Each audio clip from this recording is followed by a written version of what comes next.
Graças e paz, meus irmãos e irmãs, que a paz de Cristo, que excede todo entendimento, guarde o seu coração e a sua mente em Cristo Jesus. Que você tenha passado um domingo em família, que você tenha curtido a sua família, aqueles que lhe são próximos, e que Deus esteja abençoando, guardando, dirigindo a sua vida em nome de Jesus. Hoje eu quero falar sobre 5 coisas importantes sobre o reino de Deus.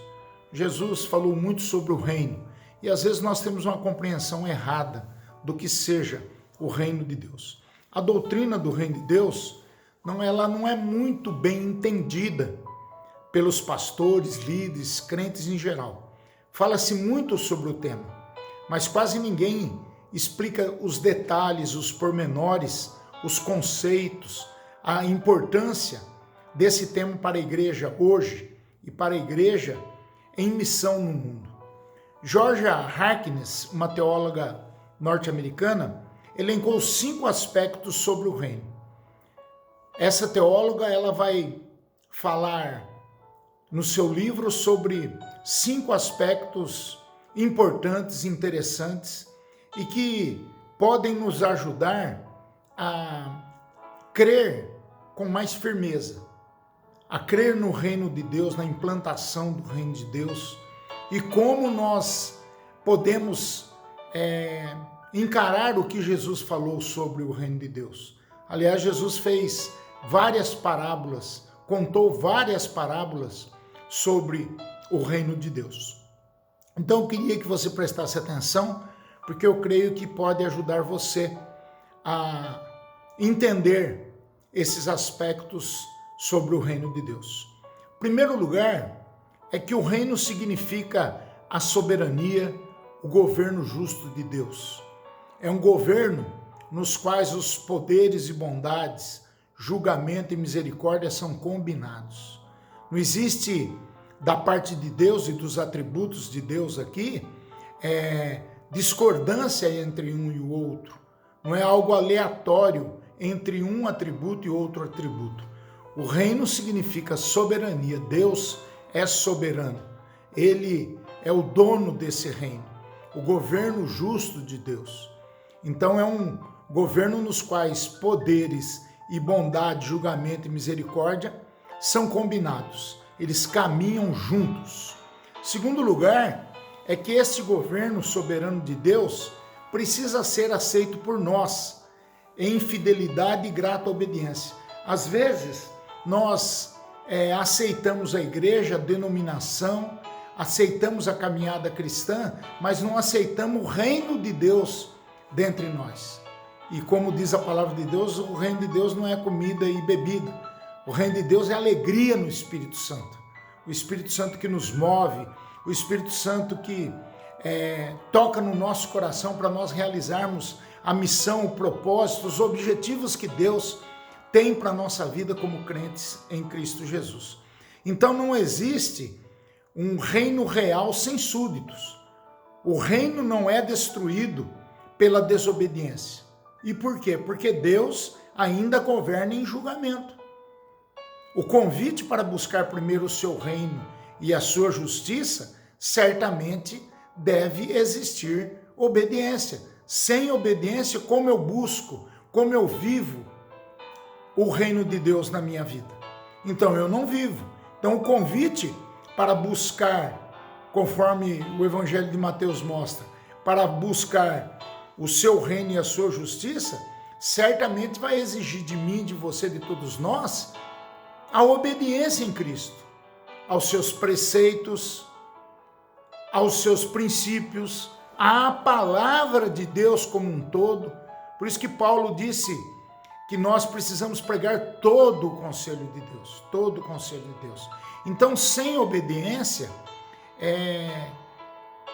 a apatia gera anarquia.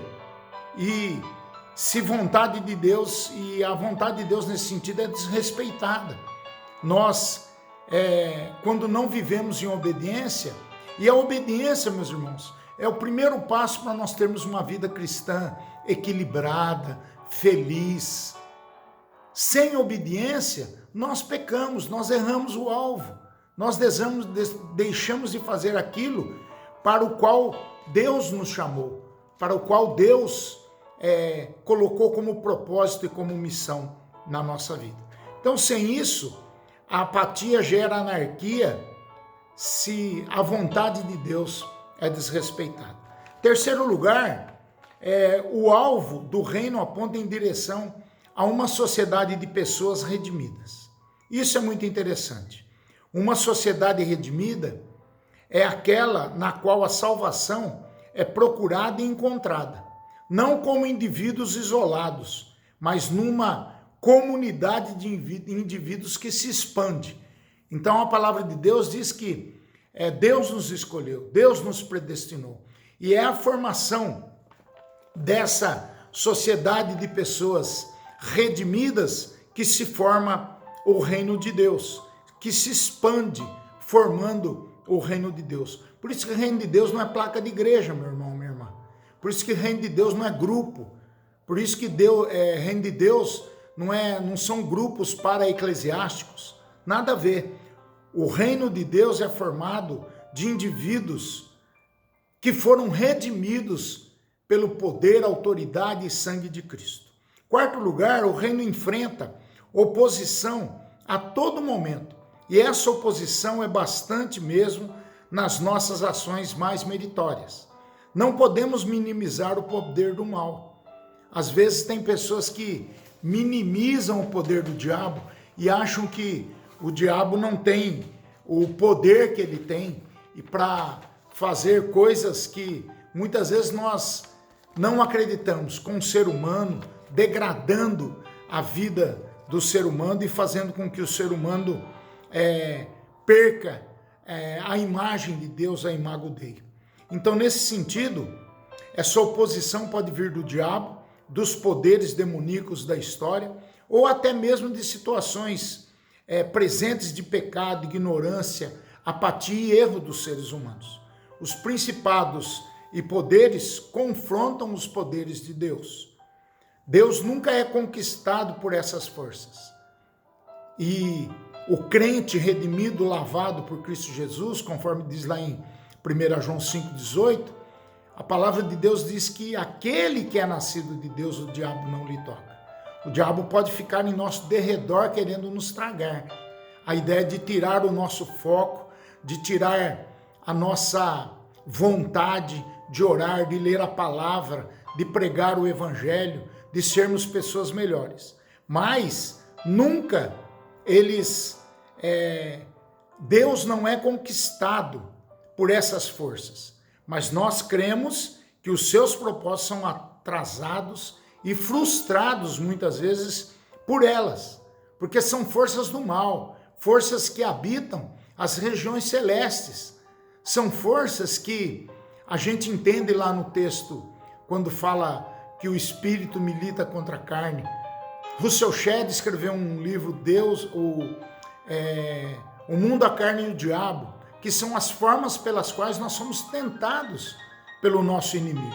Somos tentados. E por isso que muitas vezes nós não temos forças para implantar o reino na comunidade, em nós, e fazer com que o reino de Deus se expanda, para que muitos e muitos outros que são eleitos sejam alcançados.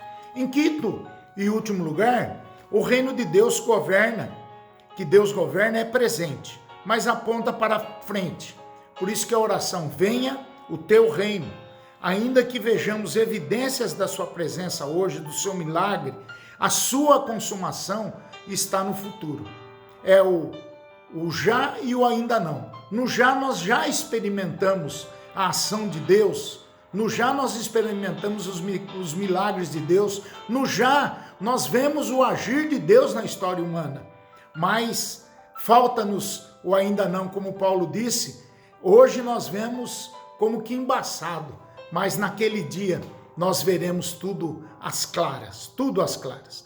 Então, a visão do reino de Deus não precisa ser apocalíptica, mas é sempre com algum sentido escatológico, um sentido que aponta para o futuro, para aquilo que nós somos criados, para aquilo que nós vamos experimentar no futuro. Em resumo, o reino de Deus é o nosso desafio último, é a nossa esperança última. Portanto, não é surpresa que foi a mensagem principal de Jesus Cristo no seu ministério terreno. Ele precisa ser descoberto por nós, declarar e viver tudo o que é bom, tudo o que é verdadeiro, tudo o que o reino implica. Então, que o reino de Deus possa, através da soberania, do justo governo de Deus, dos poderes, da bondade, do julgamento, da misericórdia, possam estar combinados no agir de Deus sobre nós. E nós possamos, em nome de Jesus, viver o reino, que não é comida, não é bebida, mas é alegria no Espírito Santo. Que Deus abençoe a sua vida nesse domingo tão especial, que é o dia do Senhor, dia que nós estaríamos juntos na comunidade, em louvor e adoração a Deus. Mas estamos aqui, cumprindo com a nossa parte, e vamos fazer isso até quando voltarmos. Que Deus nos abençoe, que Deus enche o seu coração de alegria, e pense nessas 5 coisas importantes sobre o reino de Deus. Vamos orar. Pai, em nome de Jesus, que o Senhor coloque, Pai, consciência sobre o reino de Deus no nosso coração. Nós fazemos parte desse reino. E esse reino, como eu disse, Pai, não é, e como a tua palavra diz, não é comida, não é bebida, é alegria no Espírito Santo. É alegria de ver esse reino cada vez mais crescendo, somando, Pai, aqueles que vão ser salvos, como a tua palavra diz. Aqueles que vão ser encontrados, os eleitos que o Senhor vai entregar nas mãos de Jesus. Nós te louvamos por tudo, Pai, pelo teu cuidado, pelo teu carinho. Te louvamos, Pai, porque o Senhor é um Deus justo, verdadeiro e soberano. O Senhor tem todo o controle da terra, do céu, do mar. O Senhor é aquele que conhece a história. O Senhor nos formou antes da fundação do mundo. Por isso, Pai, nós colocamos a nossa vida diante do Senhor e te pedimos perdão, pedimos que o Senhor aumente a nossa fé em Cristo Jesus, o nosso Senhor. Amém. Recebei a bênção. Que a paz e a graça de Jesus Cristo, o amor de Deus Pai, o nosso Pai eterno, que as consolações, a comunhão do Santo Espírito de Deus, seja com todos vocês, irmãos, irmãs, amigos que nos assistem pelos grupos da internet, WhatsApp, pelo YouTube, hoje e para todo sempre. Amém. Amém e amém.